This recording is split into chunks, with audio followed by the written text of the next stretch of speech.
to the listener. So then after this element of creating relevancy, another important thing then for you as a speaker, you made them care about it. You show them it's relevant to their lives. It can save them time and whatsoever. Another challenge of a speaker is people are thinking, okay, the topic is great, but why is she the right person to talk about this? That's right. Yeah, does she have experience? Oh, is she a researcher? Did she do some research before? So you also in introduction you have to prove to people that you are credible for that topic. That yeah, you did your homework, you did your research.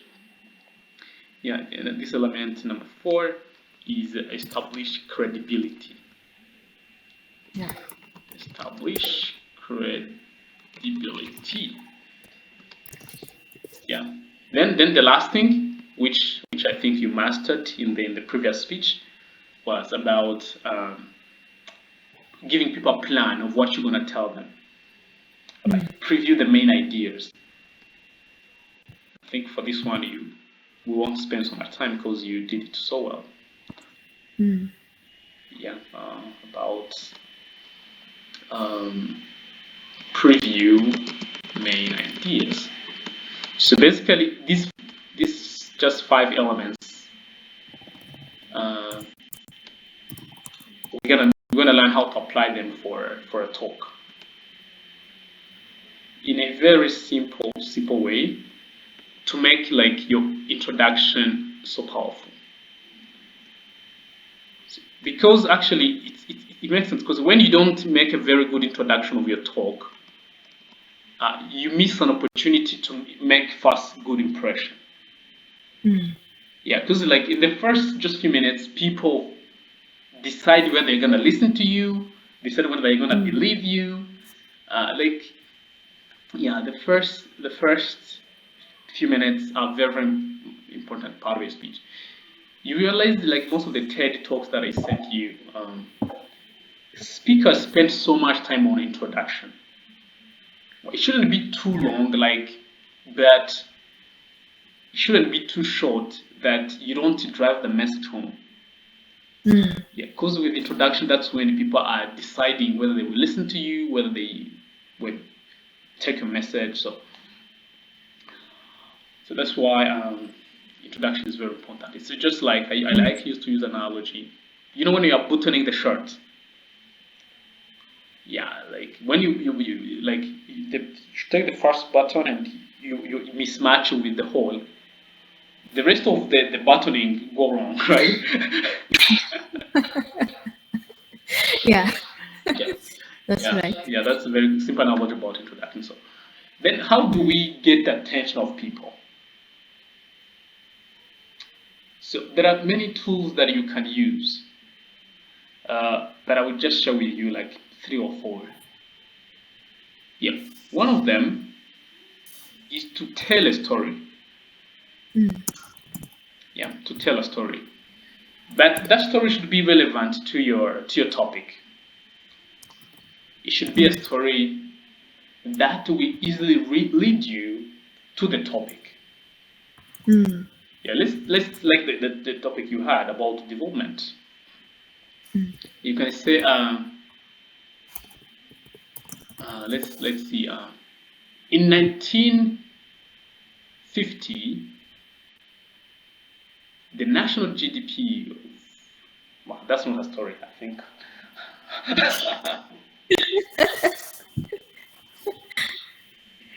Okay, okay, I got a way to talk about it.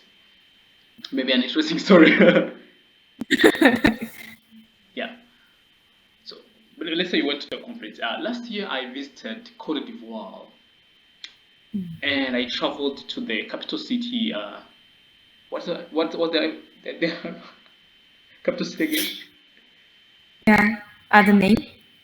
They're called their capital city. Uh, Cote d'Ivoire, Ivory Coast. Ouagadougou? right? Huh? Wait, Repeat. what's the capital? Let me Google it. Capital city of Yamoussoukro? Cote No, d'Ivoire. no, no. Abidjan. Maybe. Abidjan, yeah. How could you forget? How could you forget that you've been there for?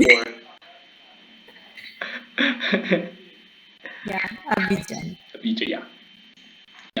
So, like you can tell a story, Lisa.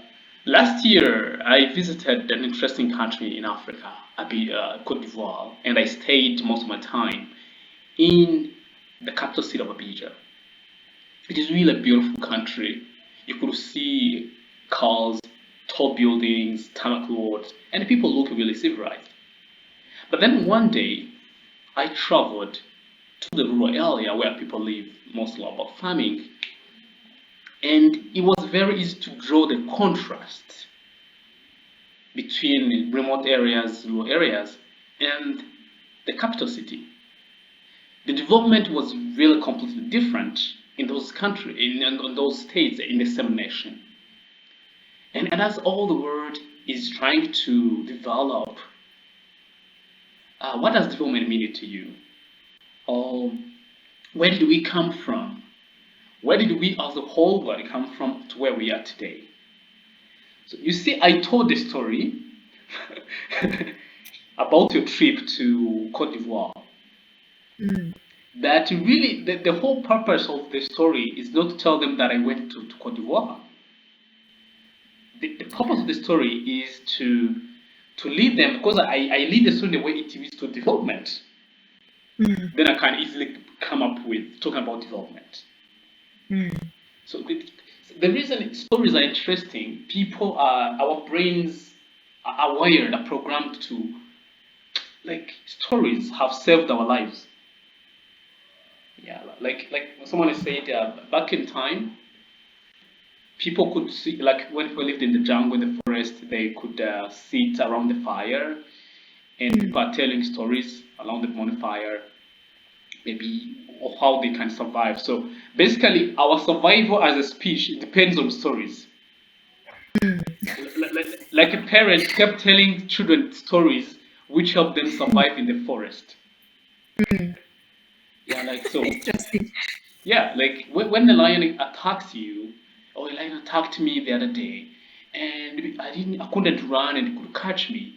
So when you see a lion and you can stand still and be like static, and the lion will miss the mark, will think you are like any other tree, and but if you run, the lion catches you. So such stories that people told each other around the bonfire, helped us as a speech to survive, right? Okay. So researchers like anthropology, they said probably that's why we humans love stories. So then when you start your speech with a story, you easily engage the brains of your listener. Of And course. even someone who is busy thinking about something else, they'll be drawn in your story. Yeah. So you just have to keep it short, um, and make sure it's not just a random story. Yeah, it have the like story should have the beginning, then like the complex part of it, and then the more of the story, which actually is your story to your topic. Like the way we started, you went to Cote d'Ivoire, you visited this country, town and village. That was the setting, the background of the story. But then the punch of your story or the climax is about how you found people living differently in different states, in different areas of the same country. That was the maximum, like the climax of the story. Then you end it with the moral, how development keeps coming, maybe it takes time and takes people like something like that. So that's one of the most approach. Yeah. Okay. Sometimes some speakers don't really but think good afternoon. Well, sometimes you have to. It depends on a culture. Some cultures is very weird to start speaking to people without greeting them. Same thing here. Like when you speak to people without greeting them, it's weird. Yeah, like good afternoon. Last year I went to Cote d'Ivoire, and so, that would be great. Yeah. Yeah, but actually sometimes I don't even say anything. I come and I pose in front of people. Mm. Actually, even a silence can get attention. Mm. Then you start with this something that engage them quickly. Wow. Last year I visited an interesting country in Africa. Something like this. So a story is a powerful way to grab their attention. So the first thing in getting attention, so far as we saw, is tell a story. Should be short, relevant, and lead to topic. So this is element number one. You can use to get attention of people. So another way to capture the attention of your audience when you start speaking is uh, you can tell them fact. Mm. You can tell them a fact. According to the World Economic Forum, Sub-Saharan Africa takes 50% of the poverty all over the world. Mm. What does this tell you? And why? How do we get here? And why do we have all these disparities in the world? Why do we have all these some developments in different part of the world? Why? You see, by starting with that fact, because you can and present a fact, but which leads to your story. Mm. So it makes your topic more interesting, like your opening. Yeah. According to the United Nations, in 2050, let's say 500 million people will be living under poverty line. Mm. People will be like, what?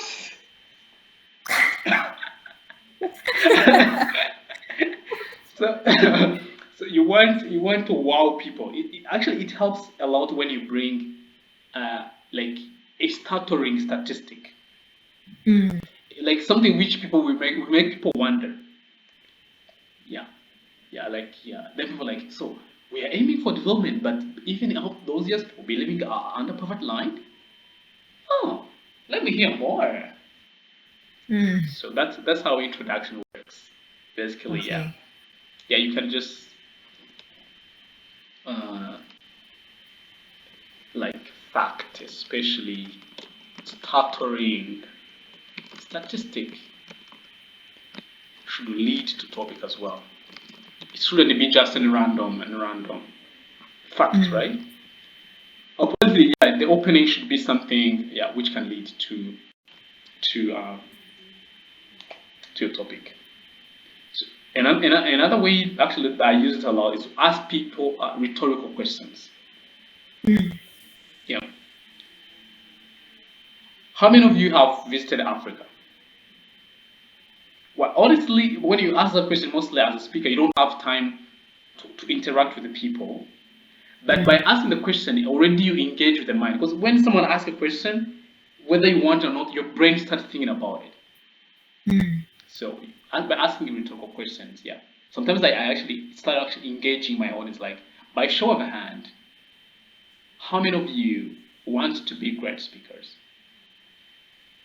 So already people will, oh yeah. Okay, now I want to take it further a little bit. But how many of you really are afraid to speak in public? Then I can go on, yeah, to reveal my topic. So I'm gonna show you how to reveal that. So Mm.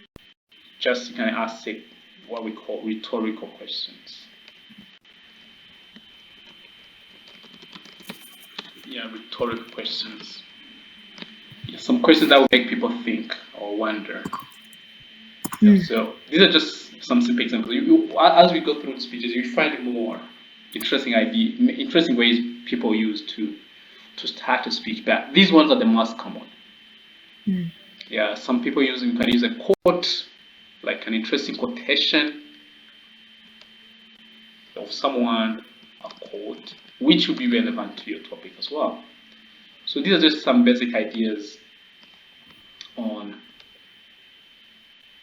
starting just making sure you grab the attention in the first place.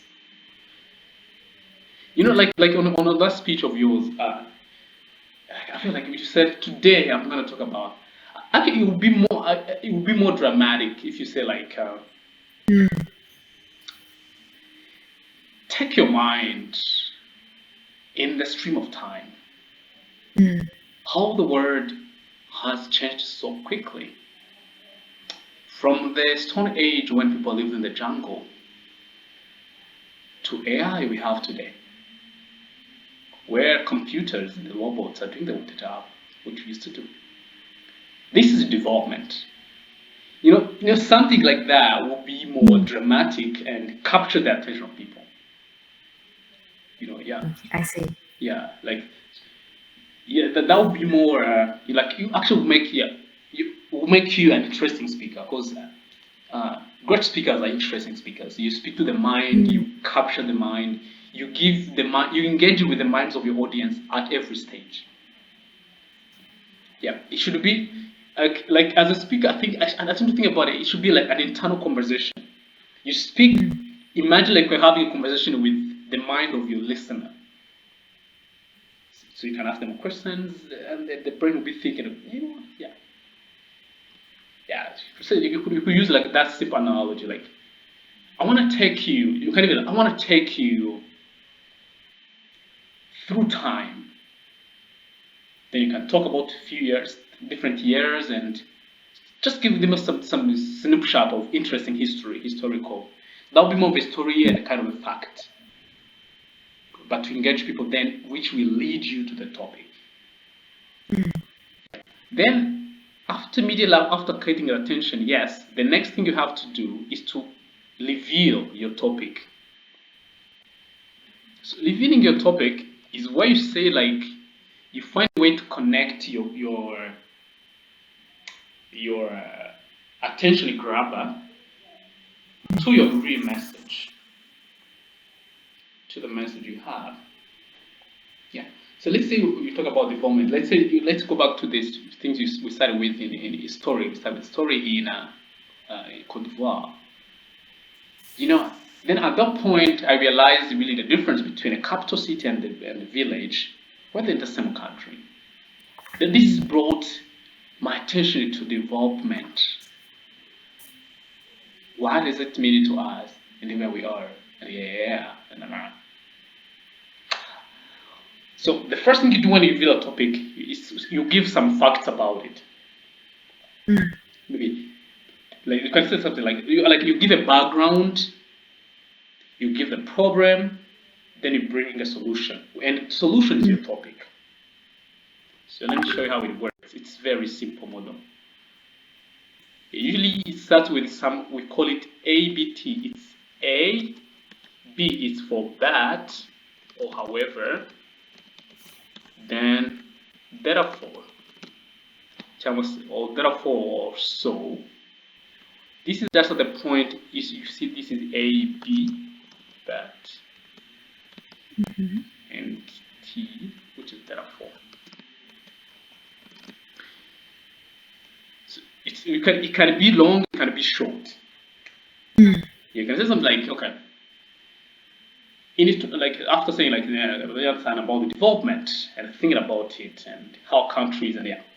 In 2015, the world came together for about sustainable development goals. And many countries signed up to, or we can talk about the number of goals, about health, about this and this. You see, I'm mentioning some facts, some background about development. mm, Then I can say that very few people understand how far we have come, mm, where we are today, and actually where we're going. So therefore today I want to navigate through development stages we have gone through and the protection we expect. mm, You see how I reveal the topic. Just three statements I can reveal it. Like so you say first, you make sure you show some background, some facts about it. Yeah, like if I'm gonna teach about let's say diabetes, well maybe I want to tell people to go for checkups every year or every month. with some way you say like so diabetes takes 50 million lives every year, and it has treatment, and it has this and this, and it can be treated in this, and by following up this and this. mm, However, I'm coming to that. You see that? mm, However, many people don't really check up. They don't know their standard of lives. mm, So today I want to just take you through what you can do and the checkups you can have and improve your life. mm, ABT, very simple approach mm, to make your case. I tend to think like it's making your case. Yeah, just give a snapshot background. Why is this bad? What's the missing piece? mm. What's the gap, right? Yeah. And then therefore also you just show how your topic is gonna fill that gap. Mm, That's the most astounding thing I learned. Actually, I started coaching about this model 2 weeks ago. Usually, I could say I didn't realize I didn't know how like find the best way to teach someone to lead people in the topic mm, in an artistic way. So then I was taking a course from a University of Michigan about health communication. So the lecturer from that university is a researcher. It's called Zikmund. He's the one who taught me this approach of use ABT model when you are making mm. a case. Yeah. Yeah, you It's make a very universal yeah, approach. yeah it is. Actually, you see Mm, it when you write when you read like research papers. mm, You realize they tell you some background facts. Then they tell you, but there was no study done to analyze the impact of this policy and this and this and this. So in this mm. paper, we are going to demystify or simplify different policies. It's always designed that way. I was amazed. Wow. Yeah, I've background. never had it. Yeah, background gap, your Mm, solution, which is your topic. So basically, that's how you will see it when we be watching other speeches. How like people find the story, then they bring a problem on the surface, then immediately they lead you in the topic. So A basically stands for and. This, and this, and that. But or however, this is that. mm. So this is a very simple approach to reveal the topic. Yeah. Then after revealing the topic, so I hope you are like things I'm telling you that makes sense to you, right? Mm, Yeah, and there are things you can do these things you can do just in 2 minutes or less. Yeah. So next, the thing you have to do after revealing your topic is to create relevancy. Is to you have to show why they should care about that issue. mm, Once I was coaching someone who's a student at university. She told me that sometimes she has presentations in class, and I told her, okay, maybe your presentation is just for classroom purpose. mm, But to even make your audience care about it, you can tell them something like, okay, actually, I checked through the past papers and I found this topic had 5 questions. So you should really care about it so you don't miss those 5 marks. mm, So this is simple, like you tell me, yeah, they should listen to your presentation because there is a high chance it will appear on the exam. mm. Or any classroom, maybe that can work. But in real life, people want things that can save them money, or that can save their time, or that can solve a certain problem that they have, or that can make their lives better. Maybe that's connected to their dreams. And and you choose that depending on your topic and depending on your audience. Like like like let's say in this speech, about development and projection. After revealing, like, so I'm gonna be taking you through the navigations of how the world has developed, where we are today, and where we're going. So you might be wondering, you might be thinking like, oh, this is some, you might be thinking this is something political talk that about presidents and governments. But this has really a lot to do with your life. Because maybe you might not live to reach 2050, but your child will be there. And maybe by understanding how development is going, you'll be able to help your child prepare for an uncertain future. So you see, I took a political topic and brought it home. Like, I don't know how maybe it affects their lives. Then if you're addressing the politicians, yeah, it's easier. But say they are, so it is, you can say, so it is very important for everyone, every government in the world, to understand this trajectory of development so they can align their policies to achieve the SDGs, but also prepare for the bigger picture of the brighter future for your countries. So this is something, one statement you make, and you make your topic relevant to your audience. So I think this element was missing in your speech. Like, well, maybe you didn't target a particular audience, but I want you to start thinking about when you're introducing your topic, wherever you're speaking, you should find a reason you give to people to listen. Not just not just telling them I'm gonna tell you this and this and this. Why are you gonna tell me that? Why do I need to listen? What do I need to know? Yeah. Because I did that. I did that when I started. I told you when I think your introduction to that. I said, so imagine the way you go to speak to people. They are chatting. They are doing this and this and this and this. So your challenge as a speaker is how do you get their attention? So I'm gonna teach you really some simple tools that you can use and grab their attention immediately. So I gave you a reason why you should listen to the attention grabbers to make you an effective speaker, So always, yeah. So on creating relevancy, simply you talk about it depends on your audience, but you can talk about how your topic save them time, how to make their life save them money, does them save them money, achieve their goals and their dreams. So here you talk about the desires of people. Basically, what's in for them. In for them. Maybe marks for the exam, or tools they can use in their life, improve their lives,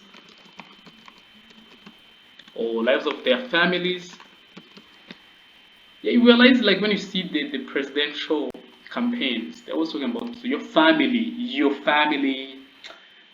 your expenses. You just talk about they call them pain points.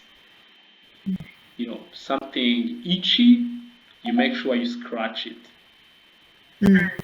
So that's why, as we started, it's important to learn about your audience, so you know what they want, what they're struggling with, so that you may find a way to orient your topic to their needs. Yeah. So that's simply about capturing their hearts. Yeah.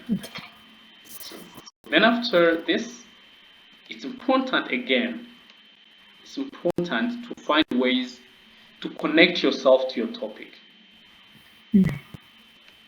It will be so much easy maybe for you, let's say, to talk about that you are a development student at University of Sofia, or at Sofia University.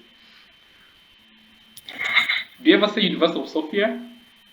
Yeah. Really? What's the standard name? Daiga Quad.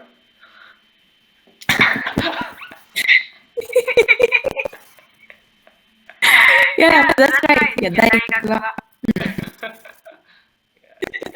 Ega kwa Sophia.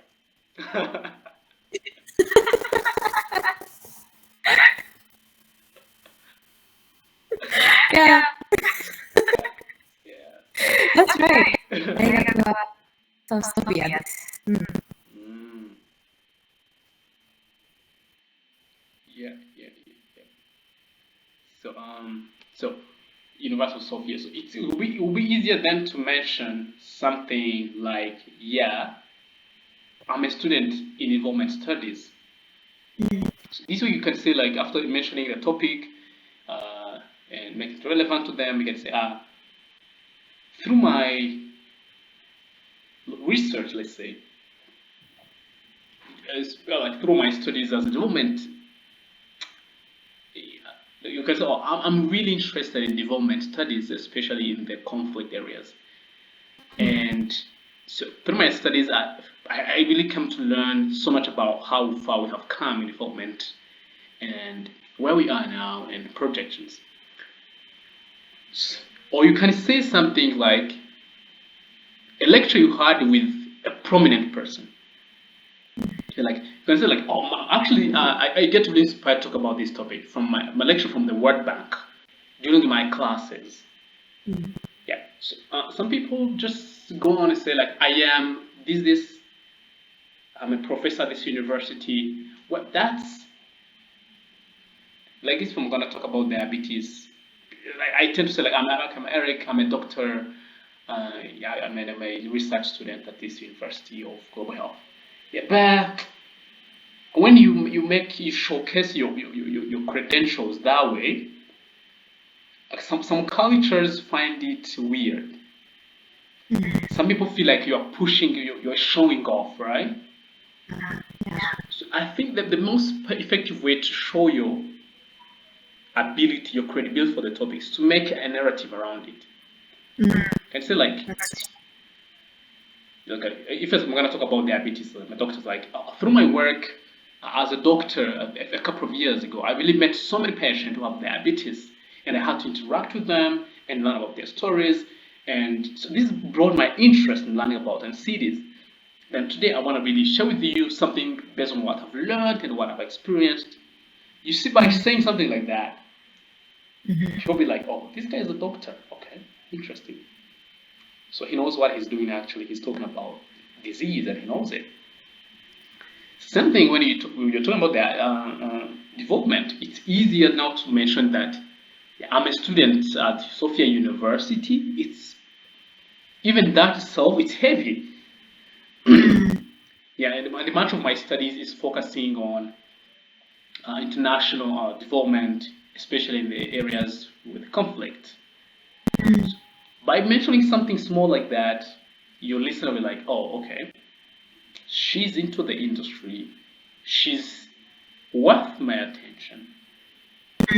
Yeah, so you should always find ways to connect yourself to the presentation or to the yeah. How does it connect with you? Connect yourself with topic. Sometimes you don't need even to talk about it. Maybe you can talk about your experience with the topic. It depends on the topic, but maybe you can say what you've learned about it, or if it's a problem, how it did affect you and how you learned, or what it taught you. Yeah. Sometimes you have show your experience or show your preparations. Simply these three things can save you about credibility. Maybe tell people your experience in that industry. If you don't have a really a solid experience, you just can mention something simple like how the process you went through preparing that topic.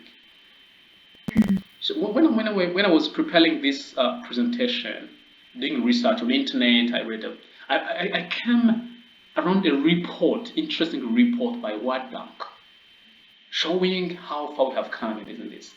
And this report really has impressed me and gave me some thoughts. You see, by saying just some preparations you did, people are like, oh, she took her time to prepare. So you also win the credibility of people, but mentioning maybe some preparation. So you can choose what you want depending on the topic. But you can always you should always find ways to connect yourself to the topic, prove to your audience that you have experience, you have expertise, you did the research, or you have experienced it yourself and lessons you learned. Simple as that. So lastly, actually, which is what you did, is to give people a plan. Yeah. So it's like the way you did, like I'm gonna take you through what happened this time, this time, this time. So I'm gonna tell you 3 reasons why you should do medical checkup every year. Sometimes some people go on and mention them, highlights, but sometimes people just leave it like that. They give a broader picture, 3 reasons. So that means your audience expects you to cover 3 points. Yeah, but the way you did it, it's always important. So preview is about giving people just a snapshot what to expect. So what to expect.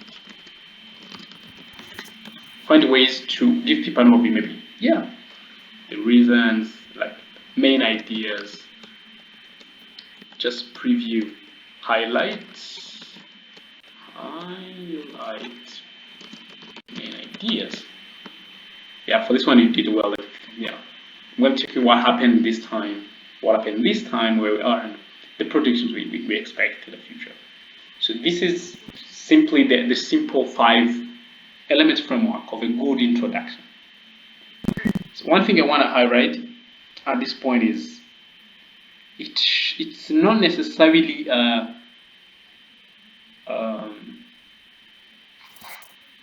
the order, the way you order them. It depends on you, on topic. So it doesn't always come like in this order, this 1 second.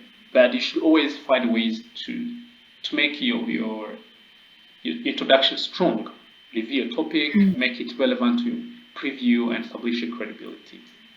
So sometimes you will find yourself, maybe you can establish credibility at the start, maybe by telling a story, by saying like, so when I was a development student at University of Sofia, I had a trip to this country, or I had a lecture and things.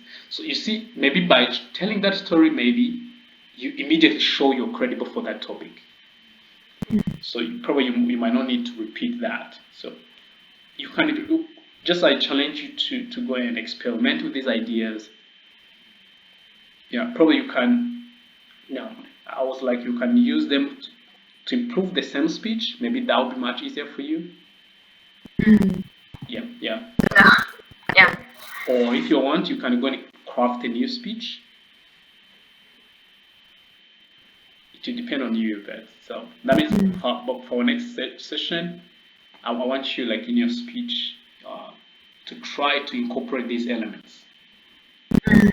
Yeah, I want you to prepare another speech. Try to improve on introduction. Yeah, try to improve on introduction. Try to include something to capture the attention of people. Then lead them in the topic. Then show you the topic. Make sure you show your credibility. Make sure that the topic is relevant to your audience, and give a plan, a preview. Yeah. So that will be your task for the next session. If you have time, you can craft a new speech. If you don't have time, you can improve the speech you sent to me just to make it easier for you. Okay. Yeah. So what do you think now? How does this, what do you think about these ideas?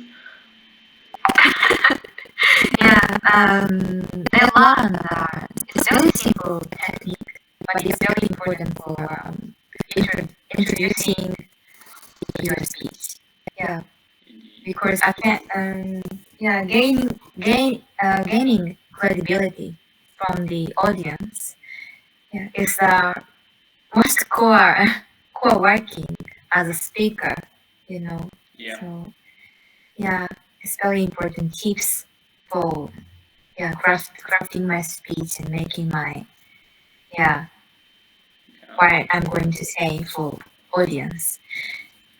I had lots of, how can I say, error and failure when I made speech for audience. Like as I told you before, I gave some speech or I gave some speech on at university, yeah, to high school students.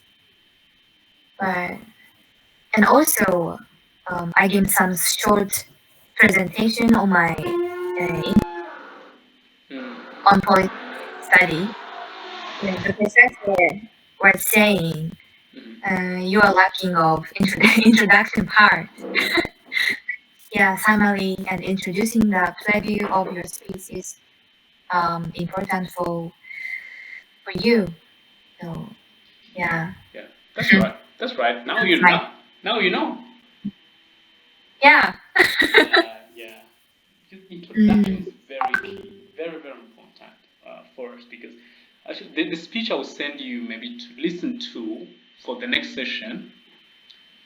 It's a speech by a researcher from Harvard University. mm, He was presenting about happiness, like what makes people happy and healthy throughout life. mm, So I will send you. I want you to also. I will send you. I'll send you to analyze how he uses this technique to make a very solid introduction.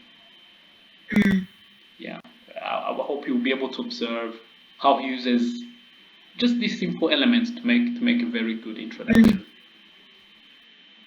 Okay. Yeah, then you can also apply it in your speeches, and yeah, they'll work when you have to present somewhere.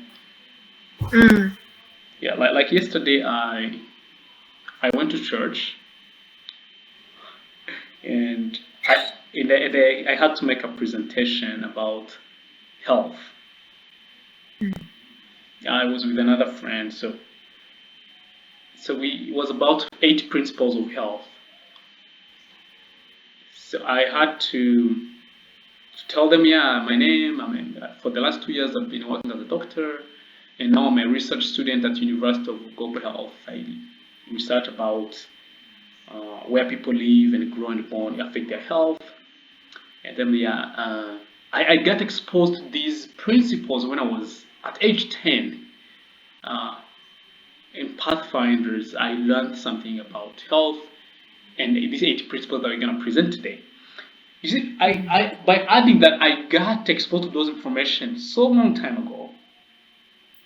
mm, Was one of the way to add credibility to my talk. I was like, this is something I knew for so long, and I've been mm, trying to apply them in my life. So added to my experience as a doctor, you see, it was very easy for people to say, oh, so this guy is a doctor? He knew this thing for so long? I should rather pay attention. mm. That's sure. Yeah. Mm, Yeah, so basically, this is it about introduction. So, how mm, to make a solid introduction of a talk. Should be short, yeah. Yeah. Then next week, we learn about. Wait, next week is going to be Sunday, 22nd. Whoa, there's a wedding. there's a wedding of a classmate. wow.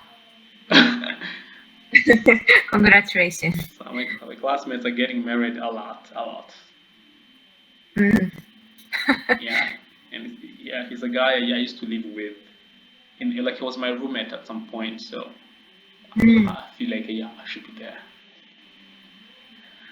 Yeah. So, but the next session we learn about now conclusion. So, like you see that every session we have adds on the previous one. mm, So basically, at the end, all these elements we are learning should be included in one speech.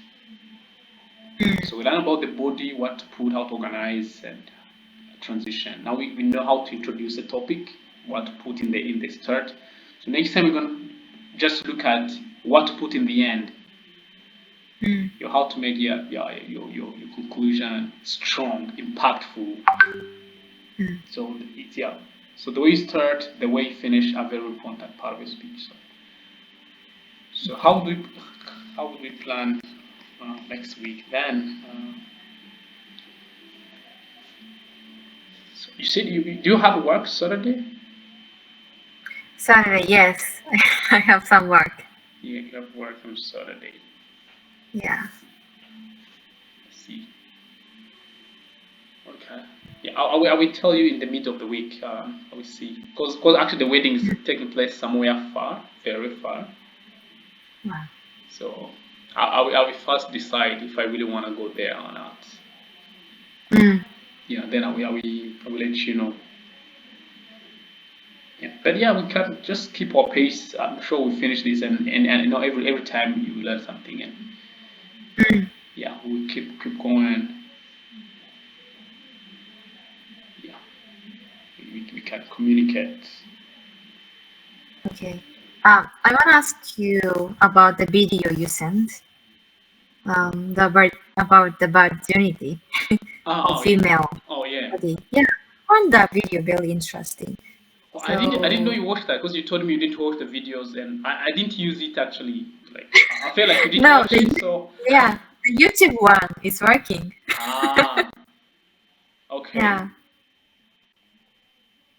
Oh, that's interesting. Actually, that speech is very interesting. I use it for coaching Mm, because it has most of the elements of a good speech. yeah. Like they even like I wanted to use it to teach you on like introduction how they brought fact about a biological myth, right? Mm, Like they started with like two myths about hymen. Then they went on to reveal their topic by showing how different cultures um, use like this myth to control women, maybe mm, deny them some opportunities to go in some jobs and all that. Then they said it's a virginity fraud, like that it's a myth. That was their topic. Then you remember they went on to show their credibility by saying we are author of the book. mm, They said that we are medical students, we are sex health workers, and authors of the book. You see, they mentioned that they have done research, they are medics, that yeah. was credibility for them. Yeah, yeah, yeah. So what do you think about it? Yeah, that was interesting for all of the parts of this video. Hmm. Yeah, because I know some regional culture, especially in West Africa, like Senegal and Mali. Yeah, some areas of this part, they are very seriously treating Hmm. this, yeah, virginity of female women bodies. Yeah, so I had some lecture of my university of of this thing. Ah, Mm, interesting. yeah, so it was really interesting. Yeah, that's right. It really, it's a really a big issue. Like, did you hear something called? Give me a second. Okay, I got it. Wow, it's genital mutilation. Ah, yes, I know. Yeah, there has been a lot of really. It's been a trend out there in the UN. Like, Mm, yeah, especially actually, especially in in some African countries where some young girls they're mutilated mm, because of some cultural belief that by yeah, cutting their sensible sexual organs, mm. maybe they will be behave like it's too much. Yeah, Yeah, it's very, yeah, often cause the conflict between UN and regional culture. yeah, that's Yeah, right, that's right. it's the problem of outsider of Hmm. the, yeah, the people of this region. Yeah, that's why UNDP like has a program actually against that. Mm. You know UNDP. Yes. Yeah, like actually you must know. Right? Interesting. Mm. there's no way you couldn't know. Yeah, so that's why, like, Mm. amongst their program, they have programs about family planning, gender-based violence. They also have a program again around the issue of genital mutilation and empowering women to have control and no, autonomy Mm. over their bodies. Yeah. So then when I, How is how is Rwanda? Rwanda, I think is making some good progress now, Mm. but there is a lot of campaigns around that. Like one of the most recent, it's the law about abortion. Mm. Like that if a woman thinks she doesn't want to carry the baby Mm. because of a number of reasons, Ah. at least there is a window, like around five reasons when a woman is allowed to have abortion legally. Mm. Yeah, I mean, like the minors, or she got pregnant by a relative, Mm. or there's complications and all that. So, but the beauty with this, there's not a lot of investigation around it. When a woman come to me, like when a girl come to my office, it tells me Mm. I'm pregnant, I want to have abortion. Then I say, why? Why do you want to have abortion? And she tells me I was raped. Mm. So me as a doctor, I don't need to go any further to ask for further Mm. investigations, call who and who and who. If a woman tells me I was raped, I write it down she was raped, and I prescribe Mm. abortion medications. Mm. So that Wow, means it's complicated. that means you see, like, unless maybe someone is not informed, but yeah, this there is flexibility around that issue. Mm. Yeah, about virginity, we don't have those kind of beliefs where, like, what our culture, yes, still builds. You see the myth about blood, Mm. like bleeding for the first sexual intercourse. Mm. Yeah, it's still a widely held belief. In our culture, many people still believe that if you marry a virgin, she's gonna bleed on the first night. So if she Mm. doesn't bleed, she was not a virgin. So, and Mm. yeah, and this brings some family conflict. Yeah, that's right. Mm. Yeah. Wow. How about Japan? How do they like perceive virginity? Is it something a big deal? It's not big deal, and it's not a problem in Japan. Mm, Because in today's Japan, many young women engaged in an industry that is working for sex worker. mm, Yeah, for earning money, like money for paying tuition of mm. their university. Ah, Yeah, it's very big deal, but well, when we have marriage, it's not problem. ah. So you see, Yeah, no one is asking for that. ah, yeah. I think Mm. here, I think with the, like, a lot of information and the global influence, yeah, with internet, yeah. But culturally, Ghana culture, like, it's like, yeah, you should marry a virgin, especially Mm. back in the villages. But I think people are becoming much more open about Mm. sexuality. So things are changing gradually, but Mm. especially in the towns. But in the villages, it's still a restrictive thing. Yeah, like you Mm. might, oh, she married, oh, you get married to her, and we've had the first sexual intercourse, and no blood on the sheets. You know that there is a historical story that usually after marriage, like the first night, Mm. the mother-in-law Mm. could always come in the morning to check the bed sheets. Really? Okay. Yeah, to see if there was a blood. Mm. Then, then if there was no blood, so the conclusion will be this woman was not a virgin.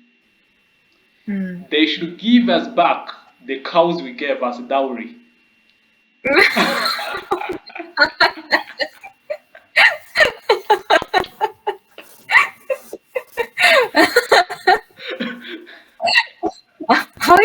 How is husband? Well, okay, well, it doesn't happen anymore. Mm. Like I have never seen that in my life, but like that's the historical way of why virginity Mm. like was a big deal in Rwandan culture. Wow. If you get married, the first night, Mm. no blood on the bed sheets. They say, okay, she was not a virgin. They send her back Mm. home. They like, you gave us a wrong woman. Yeah, we give the dowry thing of giving a cow in Rwandan culture. They was Mm. like, so your girl is not virgin. Take your girl back. Give the cow back.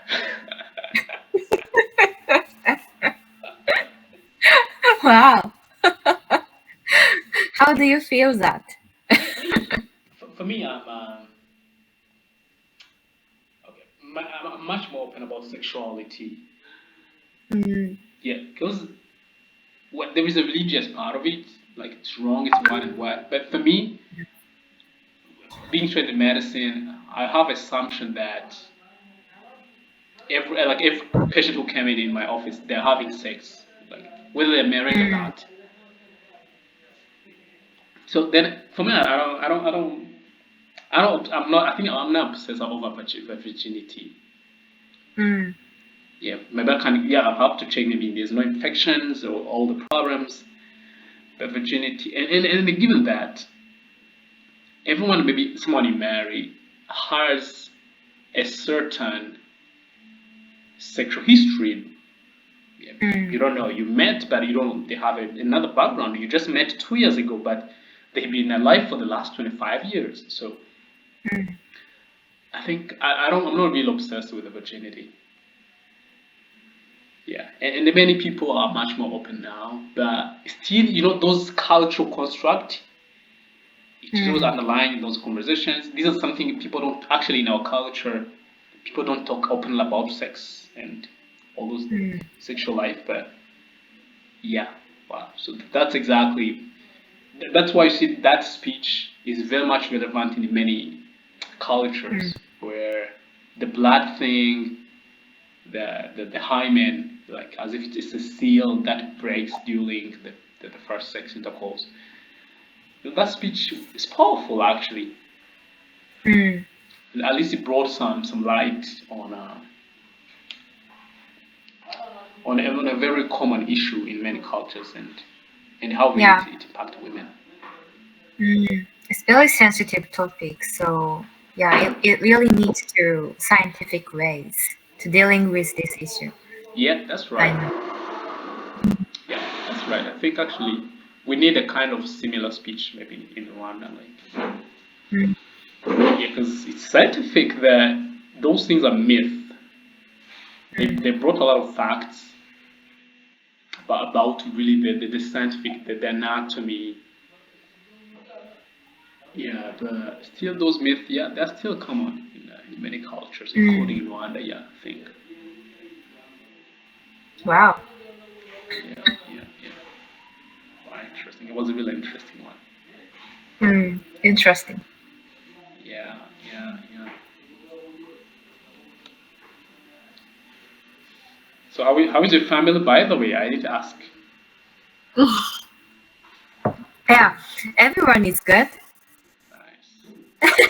Yeah, my parents is tired, getting tired every day because of yeah, their job. Yeah, in Japan, people is becomes very busy at the end of this year. Mm, yeah, Yeah, makes sense. Yeah, they have to catch up with a lot of things. yeah, they're working and working for yeah responding to the customers' demand. Hmm. Yeah, that's true. And yeah, and at the end of the day, people purchase a lot of things. Yeah, wasting money. That's all. Yeah, actually, I think somehow. Christmas Mm. is associated with the capitalism. Mm. You know, I think I told you the story about Coca-Cola and the Santa Mm. Claus, right? Yeah, that's right. Yeah, you see, like close the end of the year, they start coming with discounts, the Black Friday. Mm. You know, like at the end of the year, many companies push a lot of products and they make Mm. a lot of sales. It's a high time for businesses to make a lot of sales. Yeah. Yeah, But the top one is Amazon, yeah, like you know. Amazon. Yeah, because Yeah. people buying a lot, buying gifts, buying stuff. Yeah, so that's why Christmas we keep getting actually more jubilant with time because Mm. it, it is economically helpful. Yeah. It makes people buy. I recently Uh-huh. bought kusu. Do you know? Yeah, because what's that? The cooking ingredients. The Uh-huh. small beans is Ah, called kusu. Yeah. I bought the one on Amazon's Black Friday. Yeah. they And ship, they cooking ship, they kusu. ship in Japan. Yeah. Mm. Yeah. Then how was it? One of, yeah, what it's very recent my hobby cooking kusu. Yeah, it's Ah, very nice. Mm. I enjoy it. oh, wow. Yeah, I'm not wasting money. Yeah, I yeah. bought that for my hobby. So if you bought something, actually, because when you spend money on something you love to do, I think it's great. Mm. Yeah. Yeah, like spending money. Actually, money we get money, but we spend money as well. As long as you spend money on things you care about, for me, I'm very okay. Oh, I can see Mm. the kusu here on Amazon. In my French class, the professor say it's his favorite one. Ah, Mm. I'm kusu. always cooking the dish. It's called tabbouleh Mm. in French. Yeah, Ah. it's very nice.